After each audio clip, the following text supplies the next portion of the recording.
Hey up, Rock God 2004 back with another video for you. I was looking for a film to watch the other day for a watch along, and I knew I had this obviously, but lately I've been wondering where the hell is it, and I found it. It was on top of my Blu-ray, the only little Blu-ray cabinet I've got in the corner there, but I've got loads of box sets on the top, and it was at the back of there, and I didn't know it was up there. And I thought, I have got to show this. This is an absolutely beautiful edition. And it's now, 22 years old coming up. This is the absolutely stunning box set, which was also in this gorgeous tin of Eddie's Archive. Still in the cardboard box that it came in. Everything's plain around the box, except on the front you get that gorgeous sticker, and there's not many people kept them in this, I don't think. So if you've had this, you're thinking, oh poo, I didn't keep mine, or I don't remember getting it. I'll go a bit closer so you can have a look at that. I'll go a bit closer so if you want to pause it and read what's in it. There you go. This is the first pressing. When I get to it, I will show you how to tell the difference. Look at that, still on EMI as well. Wait till you see it. If you've never seen this, wait till you see this. This is gorgeous. I think I got this for Christmas in 2002.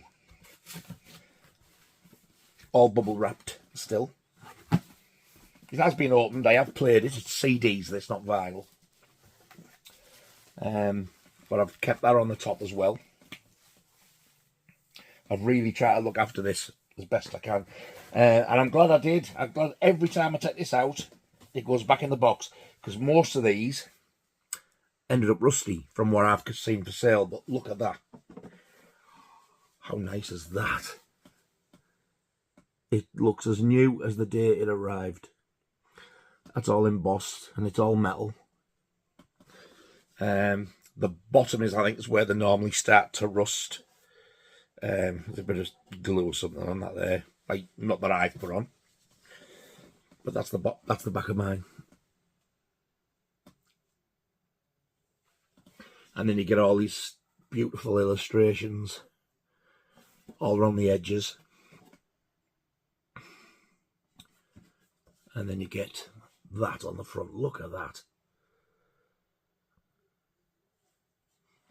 Stunning, that, isn't it? But I love that Eddie. I think it's absolutely beautiful. And then this opens on a hinged lid, and then you can see the inside, the embossed Eddie look. And then you get another piece of this inside.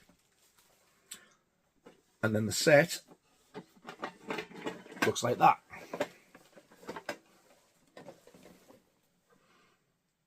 Now, how you can tell the first pressing of this is this velvet inlay. It's blue. This sold out so fast, so they did another pressing of it. And so they could tell the difference between the first and the second pressing. They changed this to red. So if you've got this thinking, I've got that and it's the first pressing and it's red, it's the second pressing. It has to be blue for it to be the first one. So what's in this?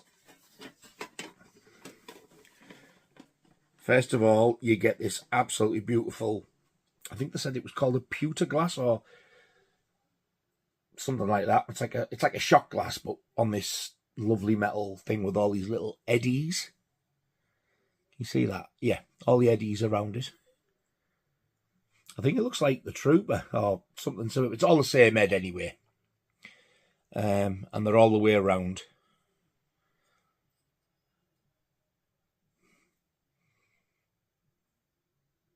How nice is that? And then it's got its own little feet to stand on there. It's never been used. I've only ever took it out to have a little look at it, then it goes straight back in here. And then you get, oh, this is where the pewter came into it. I don't know what pewter means, but there you go. It's a ring with Eddie on.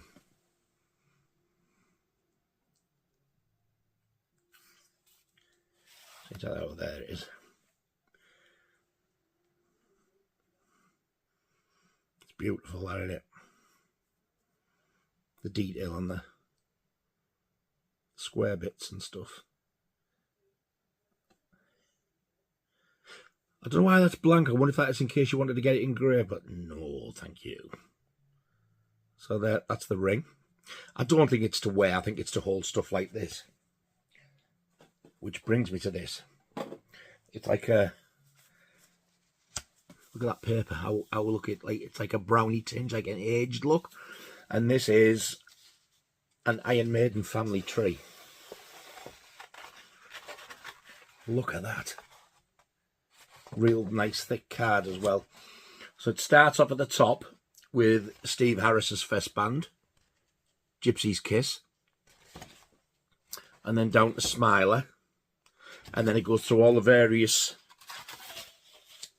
incarnations of Iron Maiden, and then on this side you get another band which comes to Iron Maiden called Evil Ways. Now that had Dave Murray and Adrian Smith in. They, not both of them did that, no, Adrian Smith then left there to go on to Urchin, and they were signed to the same record label as 70s Elton John and Jasper Carrot. But yeah, there's a 7-inch single called She's a Roller, and they did another single. I think they did 1 or 2 albums. Wish I had them. So then down to Iron Maiden, Urchin's still there, 77, 80. The Broadway Rats, that's Adrian Smith, Andy Barnett, who then went on to do Adrian Smith and Project with him. Samson, that's where Bruce Dickinson comes from. Then that's White Spirit, which is where Yannick Gers came from. Shots, Bruce Dickinson, Tony Lee, Phil Civiter and Doug Civiter, never heard of them. Iron Maiden, Gillan, that's where Yannick Gers went after White Spirit. Then Gog Magog. Now, they only ever released a 12-inch single, and I think it was Jonathan King. He tried to put together this sort of heavy metal super group, as it were, type of thing. And they had the 112-inch, and I used to have it, and I don't have it anymore. It's really lame, actually. It sounds quite poppy. But Gog Magog have, like, there's 5 members, and the 5 members are from Iron Maiden, White Snake, and Def Leppard, I think it is. So Paul Di'Anno is on vocals. Pete Willis is on guitar, who I think was Def Leppard's original guitarist before Steve Clark joined. Yannick Gers on guitar. Neil Murray on bass, who was in White Snake. And Clive Burr on drums. What a lineup. What a shit song. Fish Vigil, Frank Usher, Hal Lindis, Fish on vocals, Yannick Gers on guitar. That was 89. Never heard of them. And then you've got stuff like Streetwalkers, February 75 to 76, where Nico McBrain was the drummer. I do have one of their albums on red vinyl. It's a cracking album. It's totally different. It's like, I think it's like kind of bluesy rock. Psycho Motel, that was Adrian Smith, another Adrian Smith project once he'd quit. Down to Bruce Dickinson's solo stuff. Then you get Iron Maiden, then on to Wolfsbane, where in comes Blaze Bayley. And all the way down to January 99 until now. Adrian Smith, Bruce Dickinson, Steve Harris, Nico McBrain, Yannick Gers and Dave Murray. So it's right up until present day, because that lineup still stands today. These are numbered. Limited edition scroll number 21388. Look at that. And you know, all the years I've had this, I've never noticed that before. Stunning set. So roll that back up. There we are.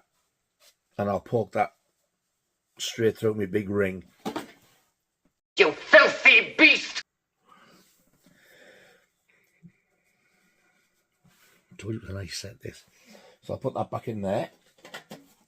So that's the shot glass, the ring, the family tree, and then you get 3 double CD sets, all with stuff that was, well, it was released. Two of the CDs were never released before. And the first disc is the BBC Archives. Now that, I've mentioned this in a video before, where it says the Clairvoyant Live at Donington's film at Donington, and it's not. I can promise you it's not. Because I've said, if you remember, if you look at what Bruce Dickinson's wearing, he's got these like weird flary things, like what Blackie Lawless always used to wear on his legs. He wore them at Donington. That is Live at Donington. He's there with them on. And I remember that view. That's where all the food was there, the food stalls. And I'm like way back here somewhere. But that was an adventure, that gig was. And you get 3 picture CDs. There's disc 1 there, with the back of Dennis Stratton there. And then this opens out. Did I say 3 there? It's 2 discs you get. And then it's Iron Maiden on the 7th Sun tour, but that's not Donington, because you can see he doesn't have them daft things on his legs. So what you get on here, on disc 1, the first 4 tracks are recorded for the BBC, the Friday Rock Show, on the 14th of November, 1979. Wow, that's before the first album come out. Iron Maiden, Running Free, Transylvania, and Sanctuary. And then you get, after that, recorded at the Reading Festival, UK, the 28th of August, 1982. Now, I can't remember whether that's Deanne or Dickinson. It's Dickinson, because Children of the Damned's there. Right. So, Reading Festival, August 82. You get Wrathchild, Run to the Hills, Children of the Damned, The Number of the Beast, 22 Acacia Avenue. They haven't played that for a long time. Transylvania, instrumental. The Prisoner, Hallowed Be Thy Name. Oh, I love that song, which I've done a bass cover of if you want to go and have a look. Phantom of the Opera, love that song. And Iron Maiden. Disc 2. This is from the Reading Festival 1980. So this is Paul Di'Anno, 23rd of August 80. Wow, so that's 2 years before. So you get Prowler, Remember Tomorrow, Killers, Running Free, Transylvania, and Iron Maiden. And then lastly, on disc 2, you get 1, 2, 3, 4, 5, 6, 7, 8 songs. Only 8. They've never, ever released the full concert on vinyl or CD or anything. And I was there. This is from Monsters of Rock, Donington Park, 20th of August, 1988. So this has got Moonchild, Wrathchild, Infinite Dreams, The Trooper, Seventh Son of a Seventh Son, The Number of the Beast, Hallowed Be Thy Name, and Iron Maiden. What a cracking CD lineup that is. So that's the BBC Archives. That's your first double CD. And then for the very first time ever, you officially got this. You can now get this on vinyl if you buy the triple Number of the Beast anniversary vinyl. This is the Beast over Hammersmith. For the artwork, they've used the actual image that they used on the tour programme and the Eddie as well on the T-shirts. Look at that. There you go. These CDs, I looked at these and I thought, I'm sure that's not a Sex Pistols CD. And then I think they just reversed the colours, yeah. So they've made it all blue on that one. But that looks on Beast over Hammersmith. CD1, Murders in the Rue Morgue, Wrathchild, Run to the Hills, Children of the Damned, The Number of the Beast, Another Life, Killers, 22 Acacia Avenue, and Total Eclipse. I love that song. I wish they would do that live again. CD2, Transylvania, The Prisoner, Hallowed Be Thy Name, Phantom of the Opera, Iron Maiden, Sanctuary, Drifter, Running Free, and Prowler. So they've even got the encores on Running Free and Prowler. This is a great, great live album. Fantastic. It's got the late great Clive Bear on drums. Amazing stuff. Beast over Hammersmith. And the last thing you get, double CD, the best of the B-sides. Eddie's doing a moon run showing his hairy zombie arsehole. The bad thing about this, apart from the artwork on the disc, it's like a real kid's sketch of women in uniform there, look. Disc 2's got Be Quick or Be Dead. And there's Eddie's Rayon without any writing on. So the bad thing about this is not all of the B-sides are included. But the good thing is there is some songs on here that were only ever released previously on vinyl. Like there's a song called I Can't See My Feeling, which was originally recorded by Budgie, and these covered it, but they only put it on the B-side of the shaped picture disc of From Here to Eternity. Was on the CD single or anything. It's on here. I think one of the Blaze Bayley ones is on here as well. So on this, you get Burning Ambition, which I absolutely adore. I love that song. It's quite basic. It's the B-side of Running Free. And it's before Clive Bear as well. Clive Bear's on the A-side, Running Free, but he's not on this. It's before he joined. And then you get Drift Alive, Invasion. Drift Alive was on the B-side of Sanctuary. Invasion's on the B-side of Women in Uniform. Remember Tomorrow live from The Number of the Beast. I've Got the Fire, studio version from the B-side of Flight of Icarus. Cross-Eyed Mary, which is the B-side of The Trooper. I've Got the Fire was a old Montrose song, the band that Sammy Hagar was first in. And Cross-Eyed Mary is a Jethro Tull song that they covered. Rainbow's Gold, I think that's a cover. No idea who it is. I could be wrong, but it could be Golden Earring. And King of Twilight, that's a cover. Again, I don't know, but both of them are quite poor, I think. Reach Out, that's the B-side of Wasted Years. Rainbow's Gold's on the B-side of 2 Minutes to Midnight. King of Twilight was on the B-side of Aces High, I do believe. But Reach Out is a brilliant song. It is a cover. But as I said earlier, when Adrian Smith was in one of those bands with Andy Barnett, and he was in ASAP, Adrian Smith and Project, Andy Barnett and somebody else wrote this song.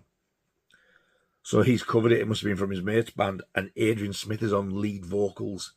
And Bruce Dickinson is in the background shouting out the title like they're doing backing vocals. It's a cracking song.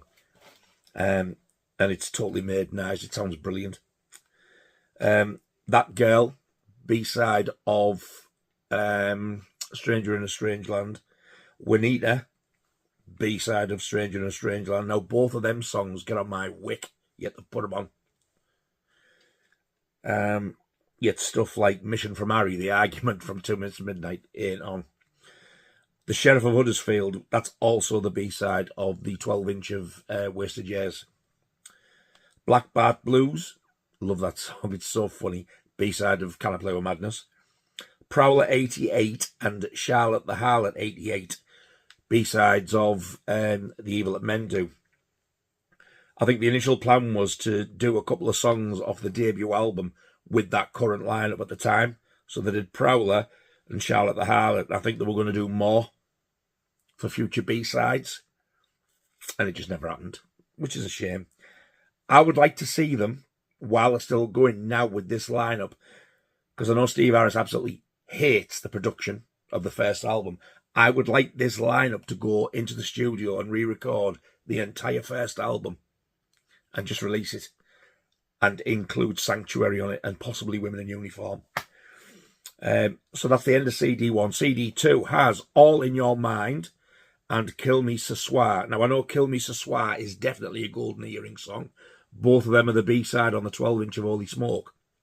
I absolutely love Kill Me Ce Soir because it reminds me of when I was getting ready to go and the build-up and everything, and on my way to going to see them on the No Prayer for the Dying tour at Newcastle City Hall.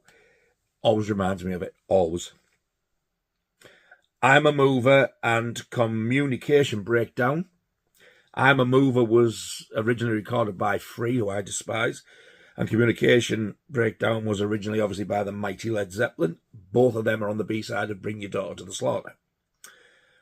Nodding Donkey Blues is an original song on the B-side or on the end of... No, it's the B-side. Be Quick or Be Dead.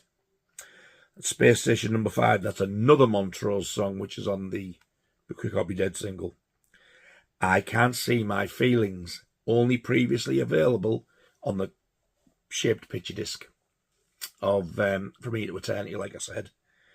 Roll Over Vic Vella, that was on the CD single of From Here to Eternity. Justice of the Peace. I can't remember whether that was only available on the 12-inch single or whether it was on the CD single as well of Man on the Edge, the first Blaze Bayley single. Judgment Day, that's on the Man on the Edge single. My Generation and Doctor Doctor. Yes, them ones. The Who and UFO songs. And I've got to admit, Iron Maiden absolutely slaughter both of them. Steve Harris's bass line in My Generation is horrendous. Nico's drumming is horrendous on both of them. Adding his stupid little bits in and stuff. Hate them. To be honest, the best part about it is Blaze Bayley's vocals. Then you get Blood on the World's Hands live. And the Aftermath live. I don't know about the Aftermath. Yeah, I think they are both bonus tracks, and Blood on the World's Hands, I think, is the B-side as well of The Angel and the Gambler, the worst song ever. Future Real live, that's Bruce Dickinson singing it, B-side of The Wicker Man. And Wasted Years 99 live, Bruce Dickinson on the Ed Hunter tour, as was Future Real. I saw them on that tour, on the nearest date that they came to, Paris. So that's the third CD. So there is your 3 CDs from the tin. Eddie's Archive. So there you go. Inside of the tin of it, I'll put away. The pewter ring with the scroll family tree, the 3 CDs, and that lovely shot glass there. And then that goes back on top of there. Close the lid. And there's Anthem Eddie.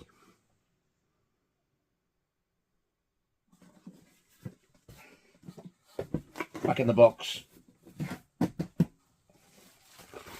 That back on. And then close that. Back in there for safekeeping. And there you go. Eddie's Archive.